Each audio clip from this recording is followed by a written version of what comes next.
everybody, we're back on another day. It's another time, it's another place. We're in another location as well. It's also over the weekend. This is disclosure on Toronto's entertainment, music, and culture that you actually care about. And we have one of our greatest people in our midst. Let's be 100% honest, Toronto emergency is 911. I think around Canada is the same thing. And then somebody answers and that person dispatches someone to that scene. 3 times as much as that happens during the summer. And we need to have somebody to take care of all of those calls. And we have one person that does that. This man saves lives all the time. Sometimes. He's being modest. Sometimes. He does his thing, and he still somehow is able to go to Ultra. And we need to tell his story. Man, my brother Caleb, how you doing, bro? I'm doing good, man. Welcome to my humble abode. Thank you for coming here. We made it, and it's amazing. It's beautiful. We've been hanging out a little bit before the show, of course. You know, of course, catching up. It's been some time. We almost hang out like I would say monthly. Yeah, I'd say monthly. And it feels like it's always daily because the vibes are always good. We never miss a step. I love that, like, especially when you get older, those friendships, like, you know, like something you don't try to see. You can't see them every week or every other week, but every time we do see each other, the vibes are always good. So exactly. Cheers.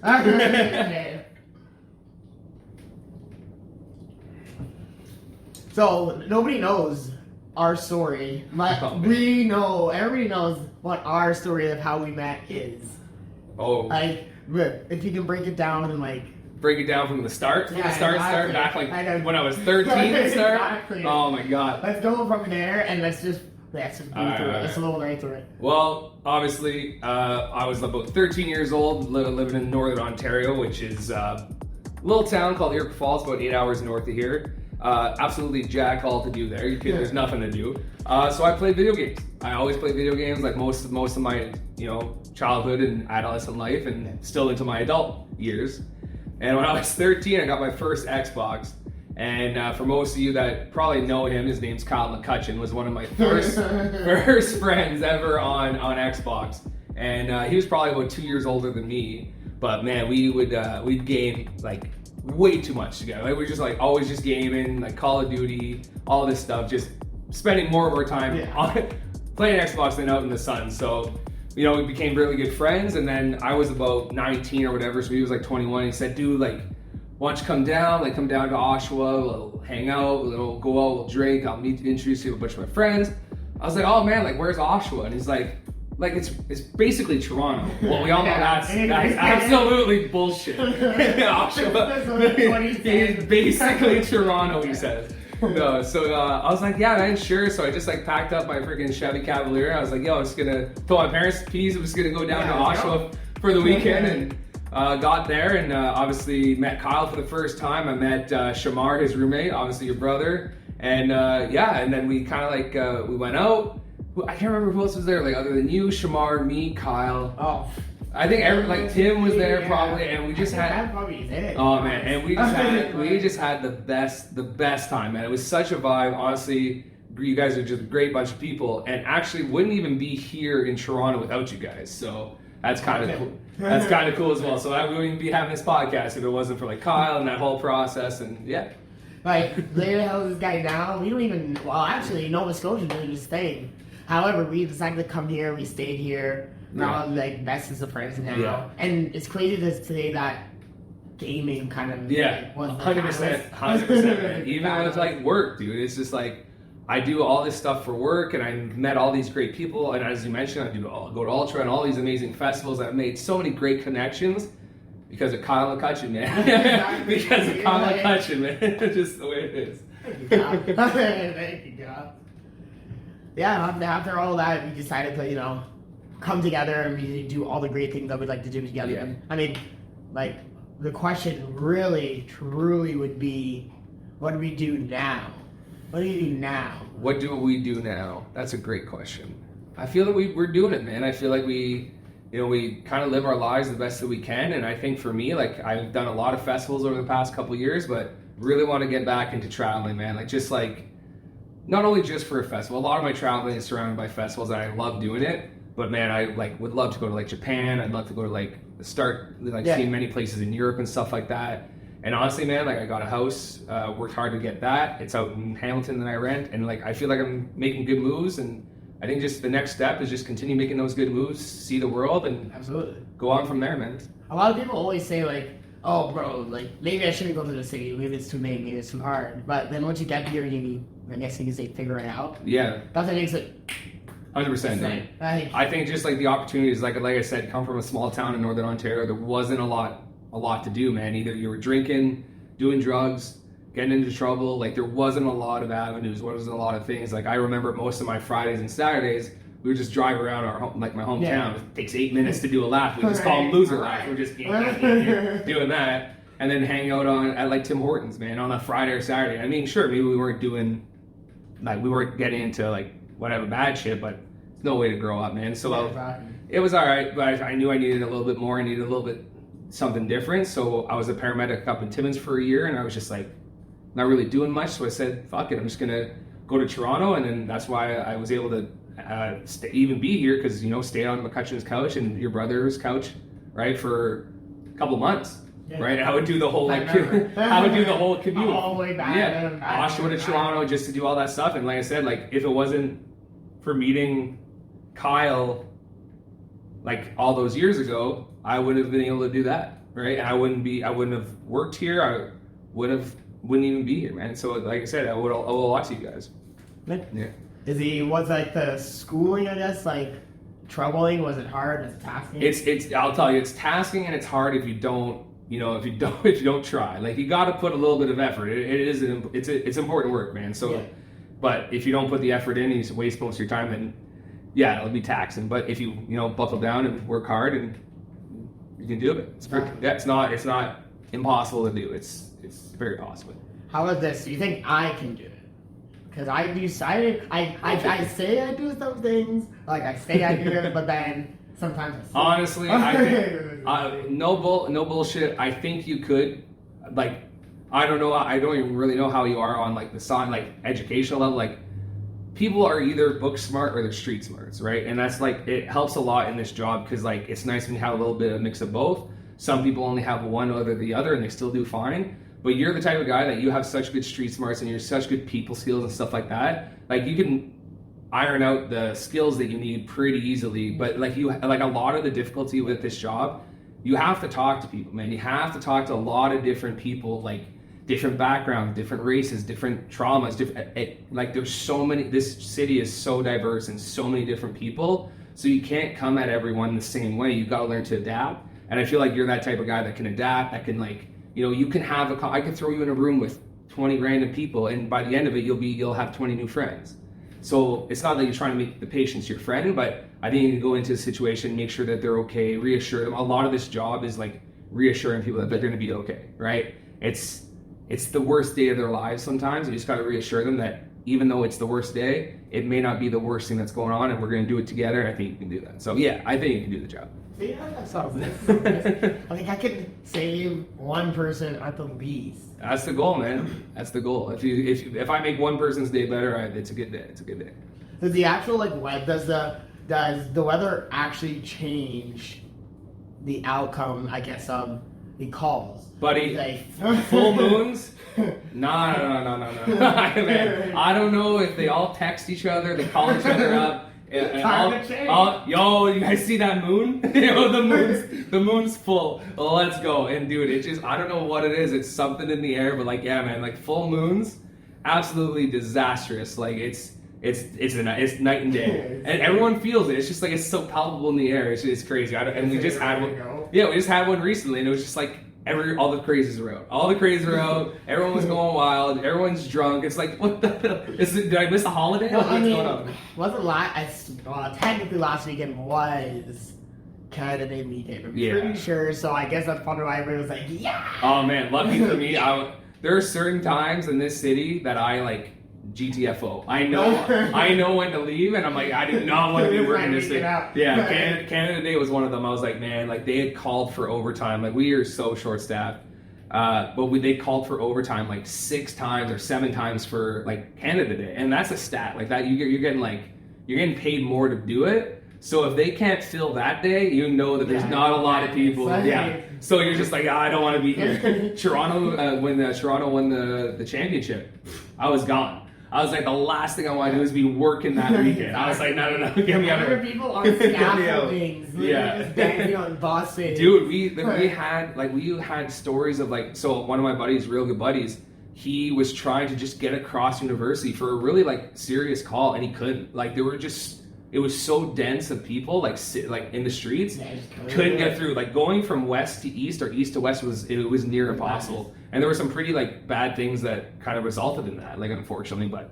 yeah, it was just like trying to just get across the city that day was a nightmare. Yeah, see? Yeah. Maybe we need to change how like a paramedic guy in the trade or something. Oh man, yeah. Like a whole pack, but like a backpack, kind of like Death Stranding. We try, dude. We try to put them. You try to know where things are gonna happen, but you never can't predict. You somebody, can't predict it. You can't predict exactly. You do your best. Like we'll be somewhere, and they're like, okay, we need you to go over here because like there's priority stations in the city that you need to cover more than others.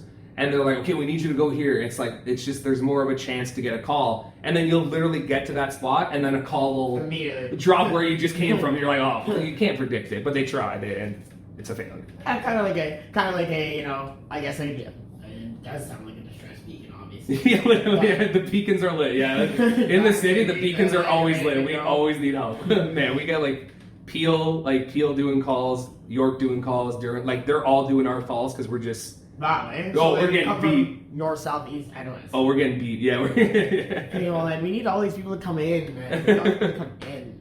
Is there like a school that you say would probably be the best, the fastest, or easiest one of the three? Like to get through. Yeah, to get through the schooling in order. Well, there's like a lot of colleges offer the 2-year program, but there are some places that offer like the 1 year. It's like well, like you learn the same amount. It's just like you're don't wake up, go to bed. Yeah, you're like crushing it through, and a lot of people do that because like the 2 years sometimes is a little bit long, but 2 years isn't too bad. And honestly, like it's basically a year and a half, so you're in school for a year and a half, and then that last like half of your semester, you're just doing orientation, and like you're doing ride outs and stuff like that. So it's like it's not really that much schooling, so it's definitely easy to do. See, and people are trying to like think that it's not. Like, I went to school for animation. And damn it, it is. When it's done though, like when the work is done though. Yeah, man, we do have a lot of people coming in, and we get a lot of new hires, which is nice. But we do lose a lot in the city as well, unfortunately. Like just to other services and stuff like that. The city doesn't have too great of a track record, like trying to keep people. They do their best, but like it's tough, man. It's a tough environment. Like we get a lot of shit. Like it's just pounding, like constant like calls. So a lot of that stress people can't handle. They want a little bit slower, right? So then they just go to other parts. Yeah, nobody wants to do that for free, like lack of better words. Words, so. Same job somewhere else, but easier, a little easier. I did see like one. Well, I listened to a few other podcasts here and there, and I heard a story about one guy that went from being EMS paramedic, and then he went to America to like teach, and then he started flying a helicopter to help people out, like on the ground, basically. And he's like, yeah, I did all these things just because I just wanted to do the same thing, but also different. Yeah. Like, is that a thing that like Ray likes to do, or is that? Some people like to just stay, right? They're happy just doing the same. Like, there's 3 levels of paramedics. There's like the primary care, which is I am, right? It's 2 years. You start off, you got, a certain skill set, certain amount of skills, and then if you go back to school for another year, you're in advanced care. You get a handful or more skills, more abilities, and whatever like that. And then there's like a level 3, which is so much schooling, like you're practically a doctor at that point. Like you're not, but like it's almost like 7 to 8 years of schooling or something like that. It's a long time, and you see them majority on like the helicopters. Like there's like you get like people like me on the helicopters as well, but they're like not as serious. But like CCPs are like high acuity in the inner hospital transfers, like any people that are in like ICU state, like they got tubes and all these drugs running. Those higher level people will do it, but even in like Toronto, like paramedic itself, like there was so much room for like movement, and there's a lot of us that like to do other things. Like there's the FTO, so you can be like like I said, when you do the first year and a half of schooling is in class, the other one you're out and about with an FTO. So once you're a paramedic here, you can be that FTO that other like college kids or new recruits will teach with. There's also like a bunch of like ETF, like emergency task force, like you're with like the police when they do breaches and like search warrants, and so like that's like a lot of people like in there. Yeah, like some like they're doing like a search warrant or something like that, and there's like you're there for the police, like in case they get hurt. You're there. Oh, so you're not there for the. No. You're there for the like if they're breaching with like a person on the other side with a hostage and they have a firearm, right? And if a cop gets shot, you're there for that officer, right? Yeah. And that's what you're there for. Initially, you're also there to help the other people, but you're there. Too, but... Yeah, but you're like on fire scenes, like we're there for the patients, but we're also there for the firefighters, right? In case that firefighter gets hurt. You know what I mean? Yeah. But yeah, there's also other teams like I said, ETF. There's like our Marine unit. There's the current thing like there's like it's not riot squad. I can't remember it's like public service unit or whatever. So it's like whenever there's like riots or anything like that, like you're on that line, right? So there's plenty of other avenues to go through, and I think that's what's great about especially here is that there's other things that you can do. So it's if you want to do it, if you want to be that type of person, it's there for you. Yeah. Or if you want to just keep doing what you're doing, like level 1 the whole way, you can nicely skate through it and just, you're chilling. You have to just be like freaking a helicopter guy. Like, exactly. Jumping down. Like, exactly. You want to chill here and do it. Exactly. I would never touch Ontario. I ain't got that. No, Lake Ontario, stay the hell away. I don't know. No, stay the hell away. I have one buddy, John. This guy has an app. Whenever we go to any type of body, let me test it real quick. Let me tell you if it's blessed or not. All right, boys, we're jumping. Either we're jumping in or we're going home. We're good. We're not good. I'm good. Oh, man. What do you do? Like, what do you do when it comes to like post work? Like after you just freaking got off work. Buddy, that one guy had a gunshot in his leg, and he was like, "Bro, I'm gonna die," even though he knew he was fine. Yeah. And he stretched you out the whole day, I guess, or probably like just as in like, I need help right now. Yeah. When you need help right now for sure, but it's whatever. Man. Yeah. What do you do? Me, man, if I'm off, like it's depending on like winter, summer, whatever it is. Like usually I'll just come home. First thing I do, take a shower, decompress, like get in there, get everything done, just like. Think about the day. Yeah, normal. When I used to work with my buddy who was a paramedic as well, like it was really blessed because like I can come back and like he knew the second I walked through the door if I had a bad day, and it's just like and he's like, all right, let's talk, like bring a drink, let's talk about it, like what happened. So that was nice. So I can always call on people like if I have a bad day and I'm like, man, I just really need to like. And that's, I think, the most important. That's the most important thing is that like when I first started this job, I kind of kept everything in. And I was like, oh, I'm a tough guy, like. Don't talk about it, it's fine, push it aside. But man, like anxiety starts creeping in, and PTSD is a big relevant thing in our job, right? So you gotta be careful with that. So I'm happy that I kind of got to that point in my life that I'm okay to talk about things like friends, family, coworkers. Like I have a lot of like great people around me that I know that I can confide in. So like first thing, like I said, if I have a bad shift, I'll call up a friend, call up a coworker, call up my mom, my dad, everyone's supportive and be like, I just got to get this off. I just got to get this off my chest. This pissed me off. This whatever. It was crazy time today. Yeah, and the good thing is that the partner that you work with every day, like sometimes it's the same person, right? Sometimes it's a random stranger, or sometimes it's your best friend. And you know, throughout that shift, you're going through it like it's almost like you're going to war. You're going to battle together, especially here in the city. You're going to battle, right? You're going to war. And it's nice to have someone with you that you like, that you can like unload all these stresses on and be like, yo, that really pissed me off. This call did. And like they're there with you, right? We also have good supervisors and stuff like that also are there. So yeah, call someone, take a good shower, decompress that way. I play video games, obviously, like I said. I love video games. Do that shit. And honestly, yeah, man. And then honestly, if it's try to go to the gym. Honestly, I've recently lost like a lot of weight. Well, not recently, it's been a few years, but I've kind of maintained a good weight that I'm very proud of. And it's like, it's hard to say that, man, going to the gym is just not one of like it relieves stress. Sometimes I just hate being there, but I feel so much better after it. So just kind of staying in the gym, like I said, going outside if it's a beautiful day, man, taking advantage of that. Because if you stay inside and you don't go out, like COVID was really bad for a lot of people, like a lot of their mental health and stuff like that. And I was one of those people, man. I was in the freaking, I was in my room, like the majority of my time. And I'm just like, man, I'm fucking depressed. Like, holy shit.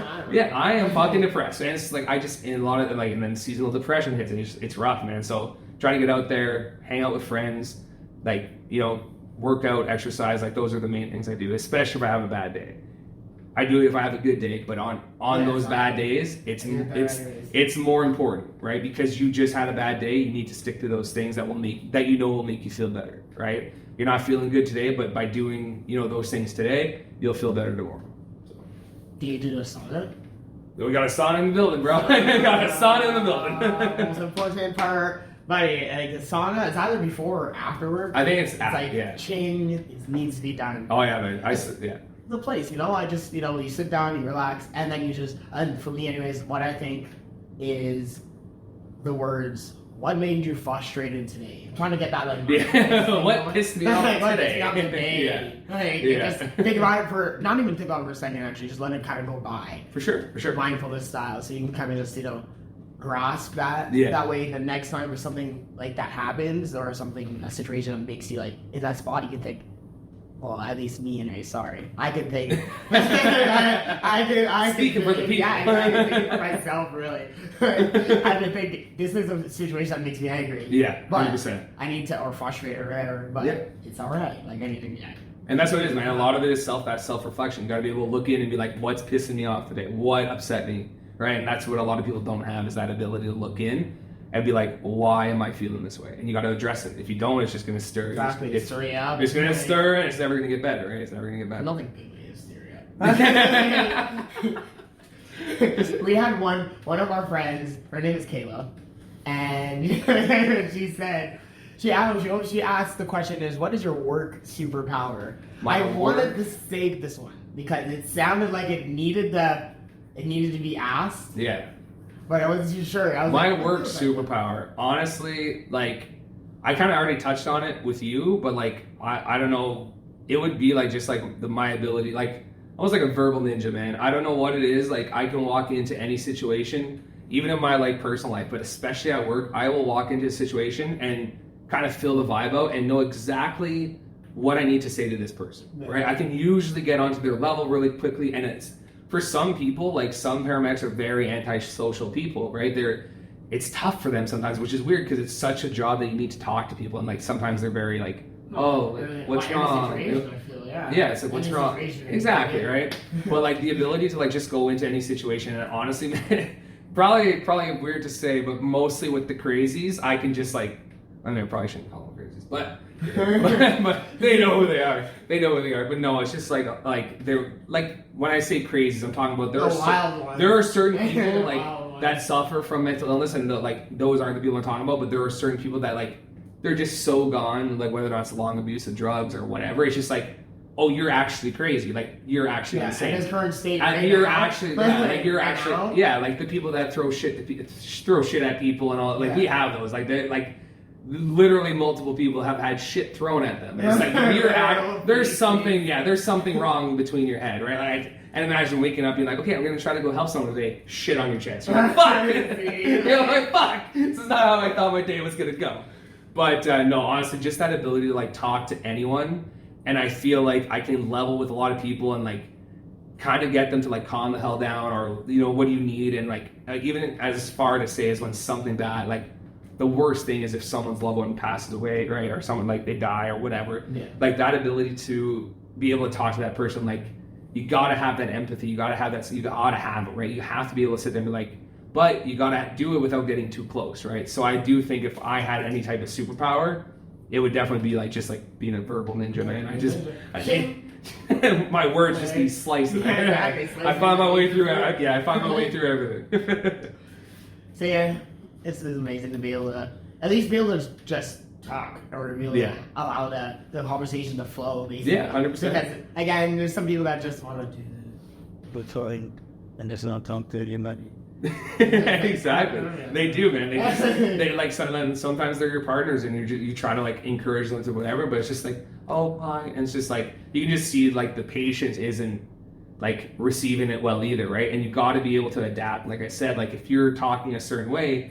And like ideally you would love to go into every situation and be like, hey, my name's Caleb, I'm a paramedic, I'm here to help you. how can I help you? And then it just like, oh, well, this is my problem. And it's like so cool, and like, everything's fine. That's a perfect world. But sometimes you go in there, hi, my name's Caleb. Fuck you, man. Like, oh shit. You're like, okay, so I might have to alter my wording a bit to kind of level with this guy, right? So it's like and like obviously it's not that extreme all the time, but like there are certain times where like you have a very frantic family member, right? And that calm, cool, hey, it's fine, it's gonna be cool, won't work. You gotta like be stern with him, like, hey, like I need to focus on your family member here. You freaking out and acting like not calm is making the situation worse. Like the way that you're acting is making the patient stress out, and man, stress is like a big thing. And like if they're excited and upset and whatever, how do you think the patient feels when they see that? They already know that there's something wrong with them. Now they're worried about their family member freaking out. Yeah. So sometimes like you gotta be like that. You're there because they can't handle that situation. They need your help, and that's totally fine. But when you have like that family member or like a chaotic scene, like dude, like anytime like something happens in public, you have 10 phones minimum on you, just like they're recording, right? And like some people are so close they're like freaking out. You're like, guys, and you have to be able to take control of that scene, or it's gonna go right over you, right? So someone who's shy and timid and can't like address that, it's really chaotic, right? And luckily we have like police and stuff like that can come and help us like calm the scenes down. But like sometimes they're so busy, it takes time, right? So you have to be able to calm that thing down yourself, because if you don't, like man, we've been doing things on like breathing for people and stuff like that, and family members like, oh my god, like trying to just hold them and just love us. Like, listen, like I need to help this person, and you're making it impossible. So like get away, right? I'm sorry, like I know you love this person, but I'm trying to save that person that you love, and the way you're acting isn't helping, right? So I was gonna actually say, and kind of brought my attention to a very good question. What do you do when the better at the steps when the paramedics show up, a person that's coming to save someone or help them out, basically? What do you do? Because a lot of people have that just step away, or they'll actually try to help you. Way more than you. Like people in regards to like the people on scene. Yeah. Oh man, I can literally tell you like a perfect story that happened to me and my partner, one who happened to be my friend, and like we were on our way to a situation where someone had gotten bottled, right? Someone had got hit. Yeah. So someone got assaulted, right? So we showed up on scene, and the patient was nowhere to be found, and my partner's like, okay, well, we were talking to like the people on scene. They're like, oh, he's just in the washroom, like fixing himself up. So we're just like, okay, cool. And then the guy walks out. So my partner just says, hey, can you take him into the back, get his vitals going, just see what's going on. I'm just gonna talk to these people and see what happened, right? Yes. So usually you try to narrow in on a few people that you think can like help out in the situation, because sometimes if you start asking like a bunch of people, it's a nightmare. You just like, okay, what happened, right? So basically she was talking to one of the guys, and I guess this super drunk dude who happened to be friends, like they were all friends with this guy, just like tried to interject himself into the conversation. It's like, oh, I know what happened. And she's like, okay, well, what happened? And obviously as a drunk person, he wasn't making any sense. So she was like, okay, well, I'm only trying to find out what happened tonight, right? And just like, he was not being of any help. So you realize, okay, this guy's not gonna help me. Let me go back to the other guy who could have helped me. Yeah. So all of a sudden I'm in the back and I hear people yelling, and I'm like, what the hell, who's yelling? Like, why are we yelling here? I thought we were all friends, like what's going on? So I step out and I see this guy in my partner's face, right? And I'm like, okay, like that's weird. So I go out and I'm like, well, what's the situation? And then he starts cursing at me, and I'm like, okay, what's going on? So the way that my friend tells it is that she was just saying like, hey, you're not really being much help right now. Like I need to focus on what happened tonight. Can your friend explain it to me? And he got upset that she wasn't like including him in the conversation. Yeah. So told her to fuck off and to leave. And she's like, well, why would I leave if I'm here to help your friend? Like, you guys called us. Yeah, exactly. And so the guy is just swearing out, just being drunk, right? So then I stepped out, right? And then I'm like, well, why are we swearing here? Like, what's going on? He's like, oh, you know what? Well, you could fuck off too. And I'm like, what? Yeah, what? I just got here. You called me. You called me. So like, obviously the situation kind of escalated, and we did our best to de-escalate the situation. And it kind of got a little bit physical. Like he had like hit me in the face, like just to kind of flick my face. I still have my mask on. And then, well, my partner didn't like that, so she kind of like pushed his hand aside, and then he shoved her, and then I had to, you know, put hands on him. And then luckily we have a button on our radio. It's like an emergency button, and as soon as we press it, like police are notified like that we're in danger, because sometimes we do get in fights or people pull knives on us or heaven forbid a gun or whatever. Like these things happen. So it's good that when you're in that type of situation, like when you feel like your life is threatened, you can press that button, and the police will show, like they showed up in 11 seconds. Like 11 seconds, like in 11 seconds of me and this guy were fighting, like we were in a fight. In 11 seconds, the police were already there, and I'm just like, oh, okay, now I don't gotta deal with this, right? So like people will like you said, some will step away, some will try to like interject themselves into the situation in a good way and be like, oh, this is what happened, and then you get the ones that are just they're not going to be any helpful, and you just sometimes get into those situations where you're like, what do you do? Because you look at this, you tell the guy to leave, he got upset, and then he ends up in a fight, and that's the last thing you want. You never want to end up in a fight. So in other words, if you don't have like the actual core evidence, why are we talking? Yeah. Why are we talking? If you don't know, like it's like telephone, man. Everyone thinks they know what happened because they heard it from someone. And like by the time you get there, you're like, wait, what happened? Yeah, there's a record. yeah, what? Exactly. No one ever knows.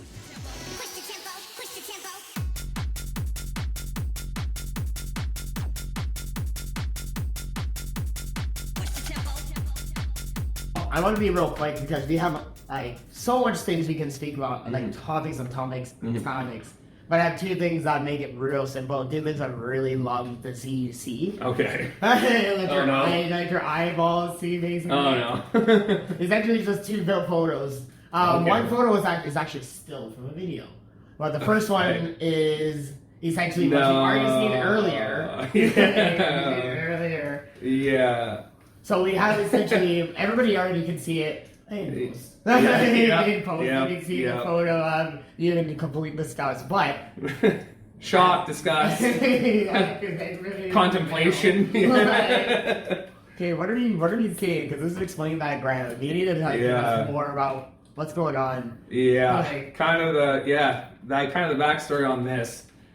So we usually work 12-hour shifts, right? 7 to 7 or 9 to 9, 11 to 11. So sometimes if you're, at 6:50 and you get that last call, it'll push you into overtime, and no one really wants that. You want to go home on time, right? So what we do is we usually try to come in a little bit early for each other. So that's what had happened. I'd come in early to relieve the night guy. I said, yeah, man, go home. And the second I told him to go home, a call drops, and you're like, shit.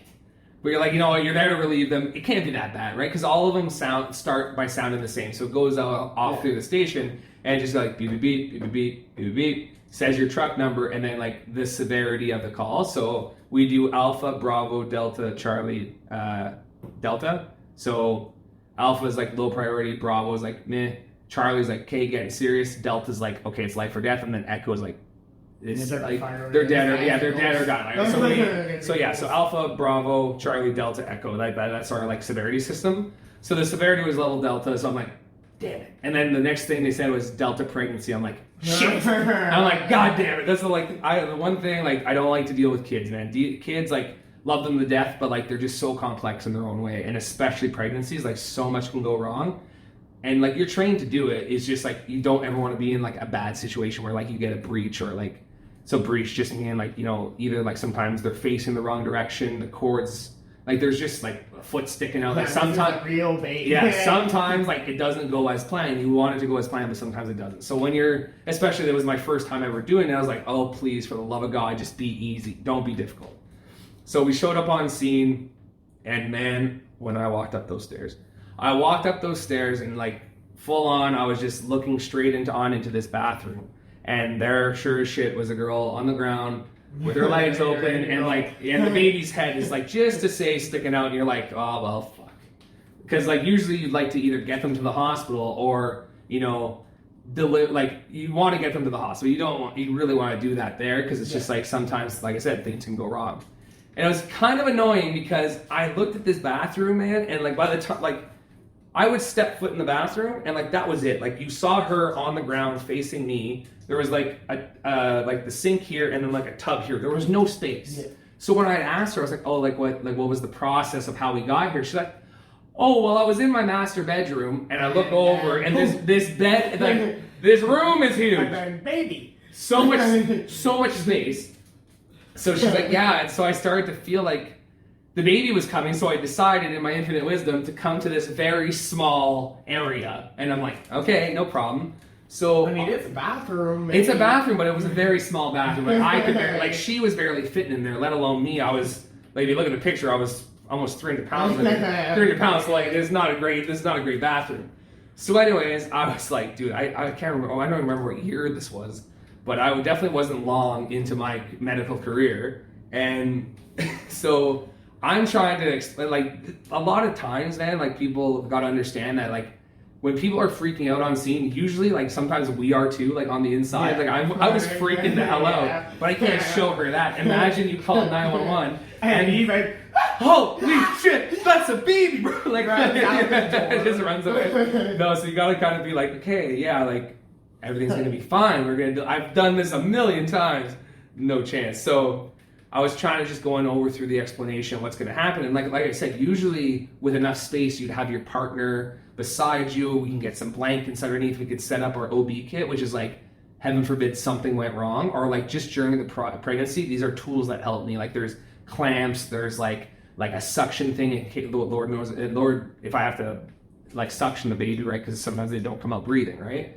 So usually in a perfect world, like they can set it up next to the side. You got a lot of space. Yeah. We didn't have a lot of space, so he had to kind of like set it up in the sink that was like right here. So she's here, the sink's here, tub's here, toilet's there, she's here, and I'm here. And I'm like, okay, we're gonna push nice and slow, and we're just gonna like, man, in school, they're like, oh, you're just gonna like grab the baby, you're gonna do this nice little flip over onto mom, she's gonna start breastfeeding, and they make it look so simple. It's not simple. So I wasn't prepared for the baby to come out the first push. It never happens. It never happens. So I was like, okay, we're gonna push nice and slow. And I'm just about to get my hands down when she pushes, and this baby just comes right out. He's like a rated dead. Yeah, he's like, I've been in here 9 months. I'm out. I'm out. So this baby comes out quicker than I expected, and I was just like, oh, like trying for the love of God not to drop this baby on this floor. And then I'm trying to do this gracious flip that they did in school, and it just did not look as cool as they did doing it.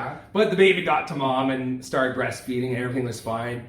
And I had stood up, and I'm just like shaking. Like all that adrenaline, I was just shaking. And my partner's like, are you good? I'm like, I think so. I don't know. So go through the whole process, you know, cutting the cord and all that stuff. And then I just hear, is it over? And I'm like, who the fuck said that? Like, it didn't come from behind. It came from inside the bathroom. And I'm like, who the fuck said that? It wasn't the baby. It was a male's voice. And I hear, is it over? And then the shower curtain just pulls aside. And I'm like, what?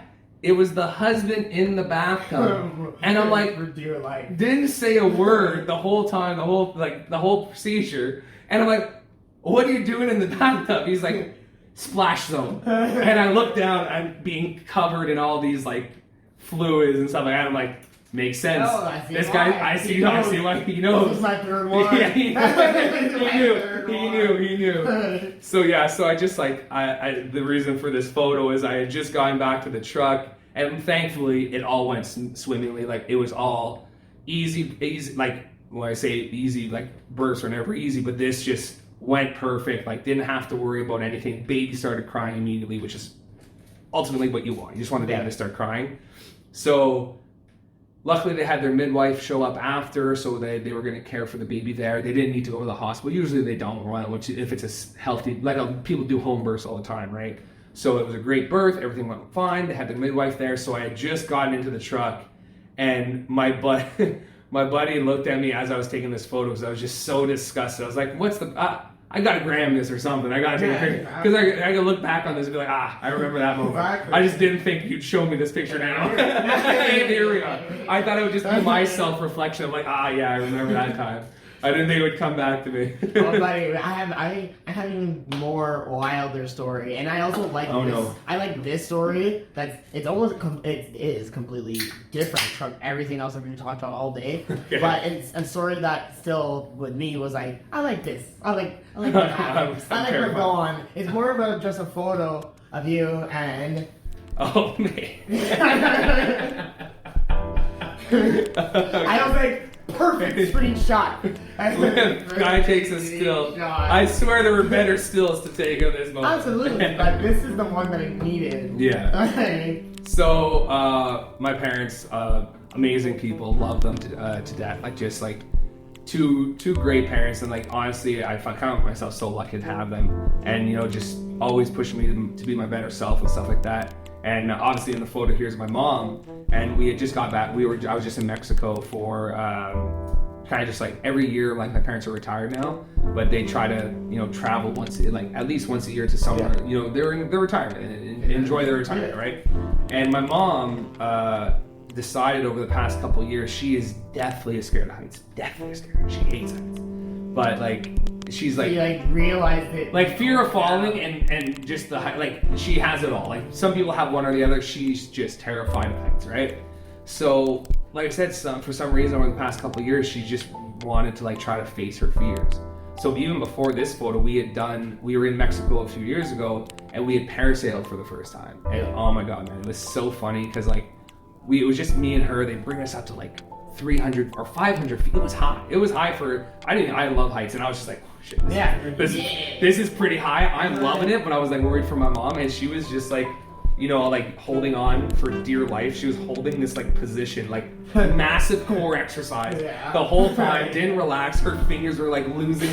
She was just like, but she killed it. She did it. Everything went great. So this year we were in Mexico again, and we did zip lining, and we did a video prior to the parasailing. So I was like, oh, let's make a video prior to the zip lining. Yeah. And what we didn't know is that not only is it ziplining, but it's also rappelling.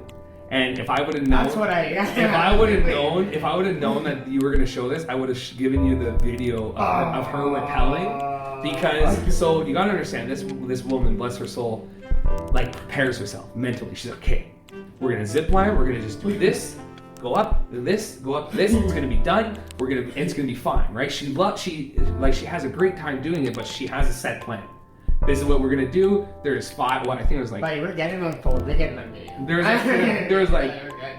was like 5 zip lines or something like that. So, anyways, she's like, okay, we're gonna do these 5 minutes over, and then during the introduction, they were talking about like a rappel. She's like, well, Caleb, what's a? She's like, not like off a cliff, right?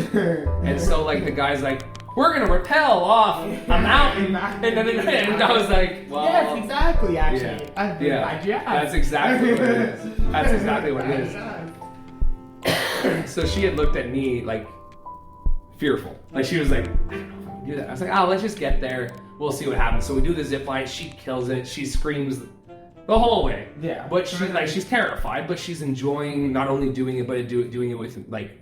Doing this activity with like together, right? Yeah. It's been our thing, and so we do all the zip lines, and we walk around this rickety bridge, and we get to this spot, and man, I went first, and like there was I think a group of like 20 or something like that, so I just went first, and I looked down, man, and I was like, there's no fucking way this woman's gonna do this. Like, there's no way.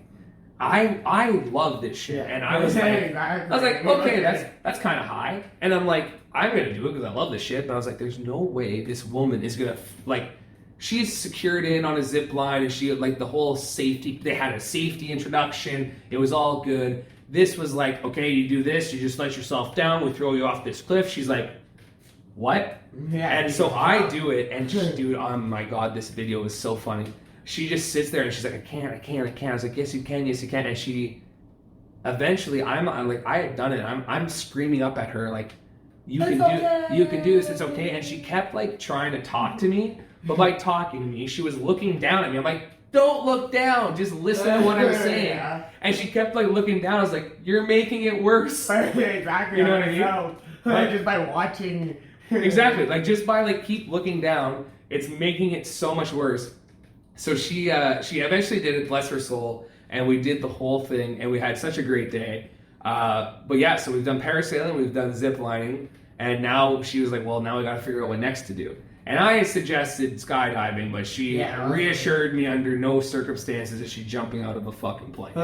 She said, she's like, that's not happening. I'm trying to convince her to do like a hot air balloon.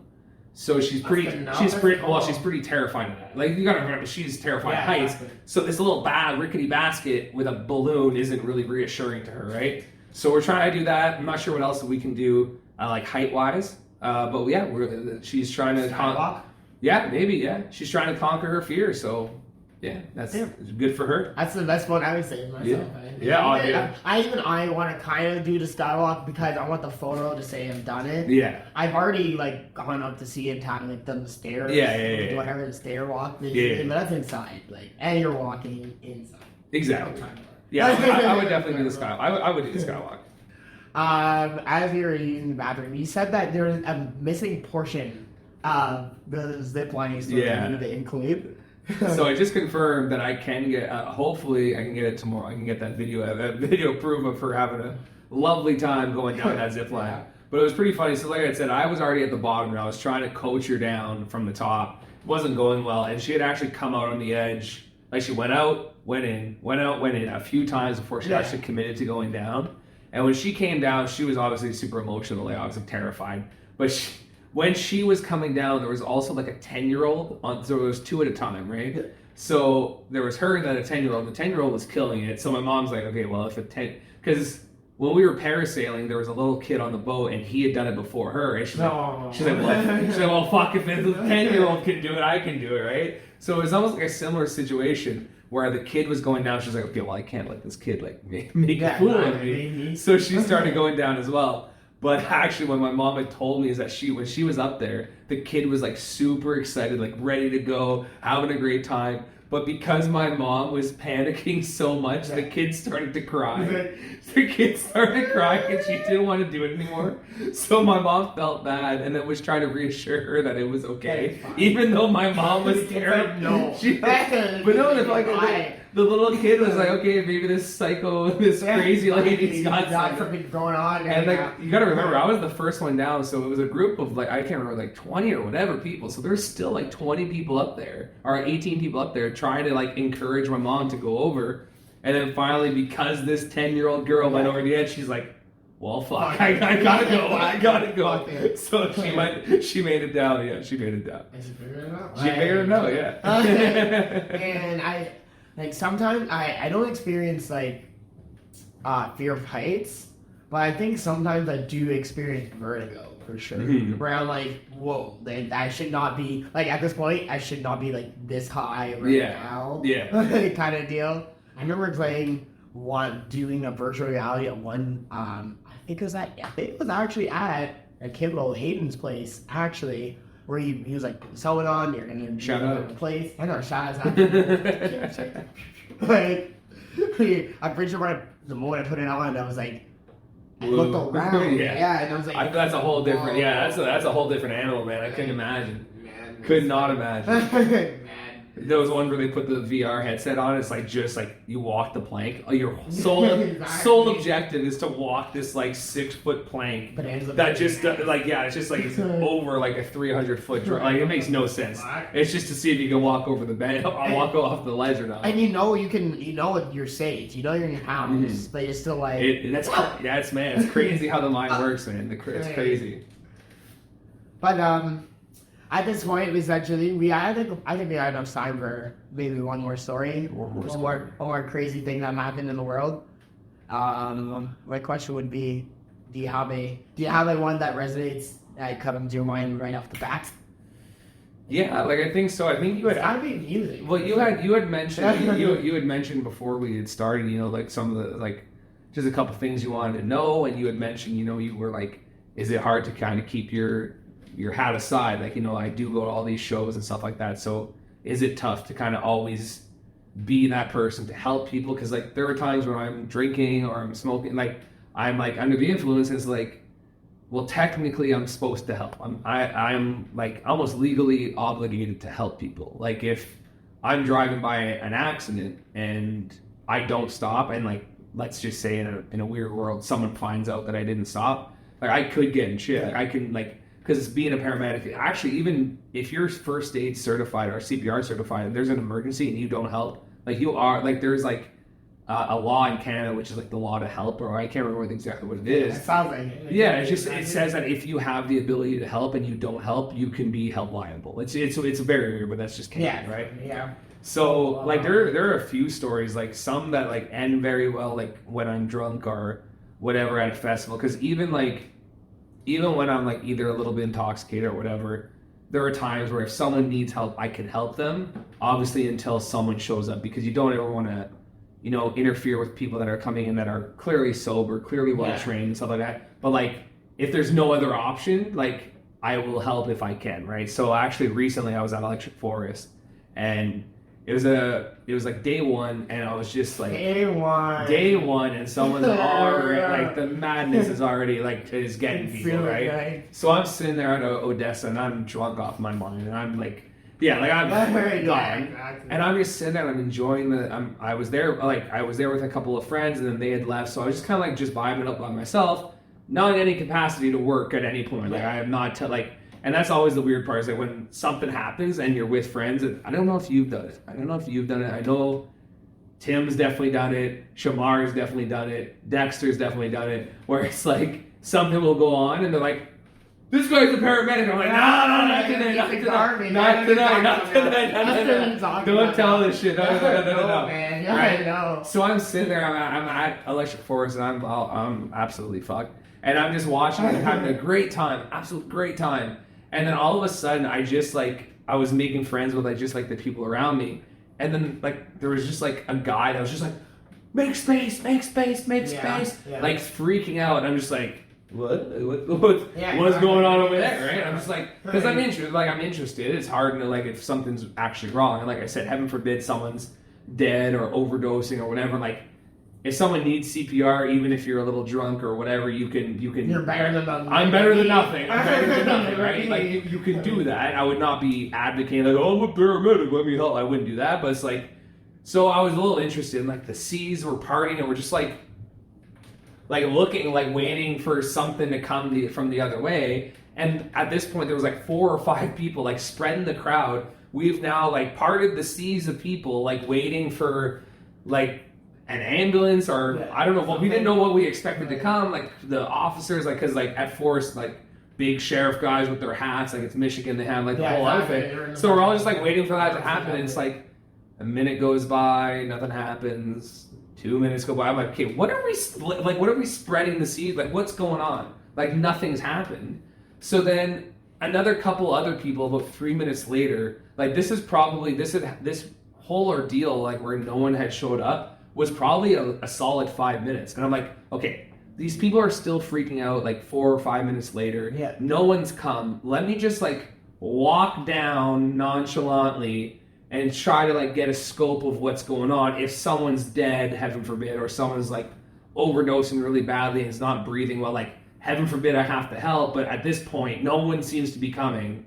So I'm better than nothing, right? So I go over.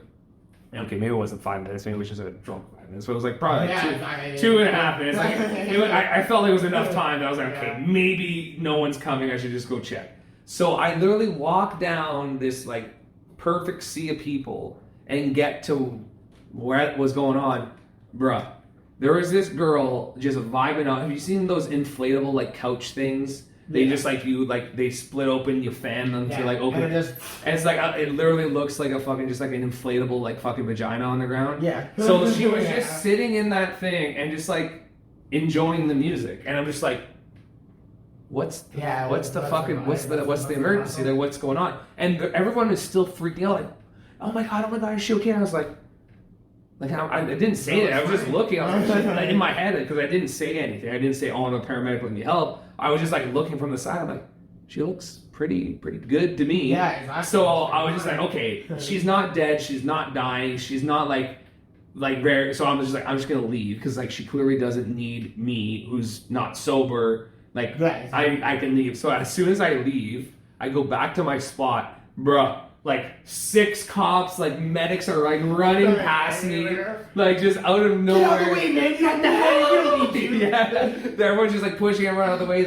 And I'm just like, I just see them walking this girl out. I'm like, well, that was a lot for nothing. Yeah. So I don't know what had happened prior. Maybe she wasn't responding. I don't know. But like when I went there, she was totally fine. And I was just like, it's a very hard line to like interject into a situation when you know you're under the influence, because you don't want to do something that will look bad on your service, look bad on yourself. So it's like whenever I'm in those situations, it's very hard to judge like when's a good time to help, when's not, right? And another perfect example was at Ilsonic last year. I don't remember if I told you, but I was like personally trying to go to the medic tent just because like it was so dusty. I don't know if you remember how dusty it was. So like I just didn't have my inhaler. So as I was like making my way over to the medic tent, I see like a lady like full blown having a seizure on a seizure on the ground, and I'm like, shit. Like I'm like, I kind of gotta help a bit. Like, yeah, it's tough. Like I was obviously drinking. I was like obviously not sober. And I'm like, you kind of gotta do something. But there was like a medical guy standing there, but they have like medics that are like trained like myself there, but they also have like private medical. So this guy wasn't like a paramedic by any means, but he was a medical guy, but he was just standing there. And this girl is like full blown having a seizure on the ground, like not protecting her airway. Like she's foaming at the mouth. I'm like we kind of need to like move her on. There's like little things to do. Like there's not much to do in a seizure, but except for like things that anybody can do, I guess you can say. Except for no. You want to protect that person, right?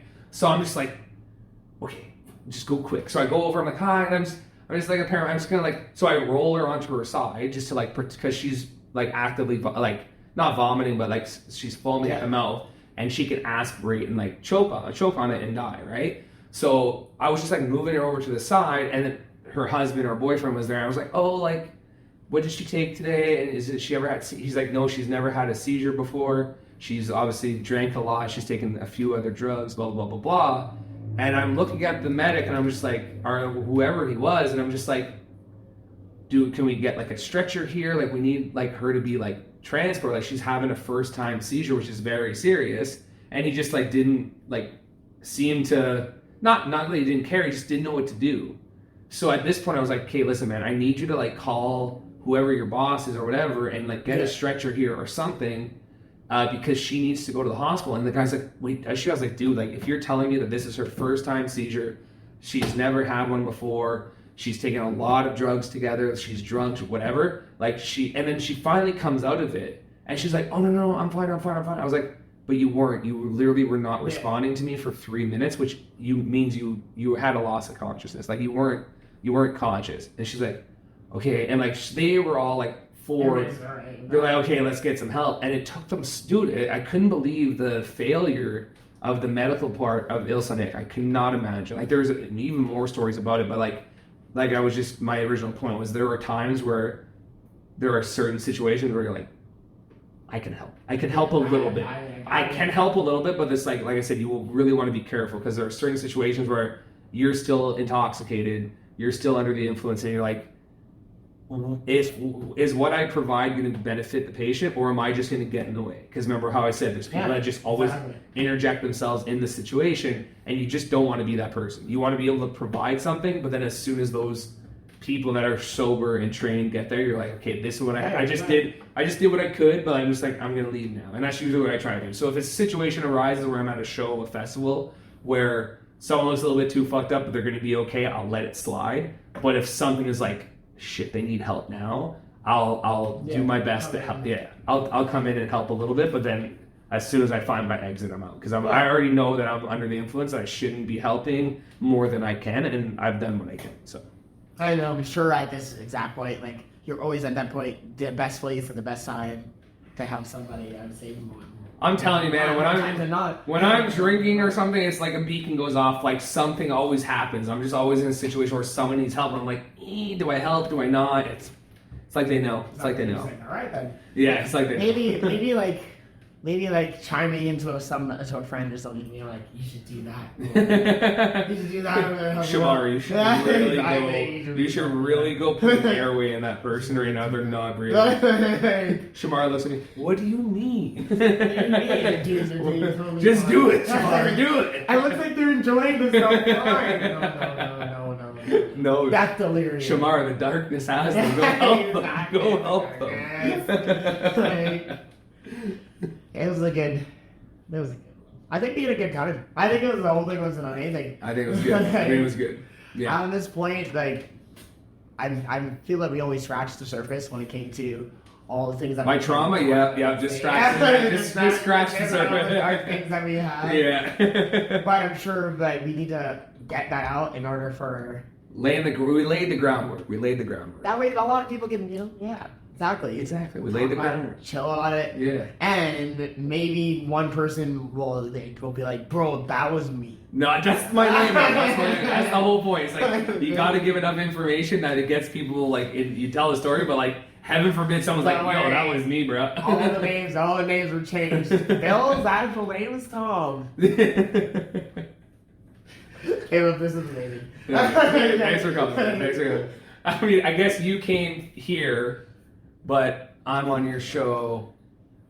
Thanks for both of us coming. Yeah, we both made it out. It's only midnight. Please like, comment, and subscribe. We're battling the algorithm, and the only way to make sure that we stay in the algorithm is to always have somebody saying, bro, you did a good job, bro. I was blessed, bro. Comment, subscribe, bro.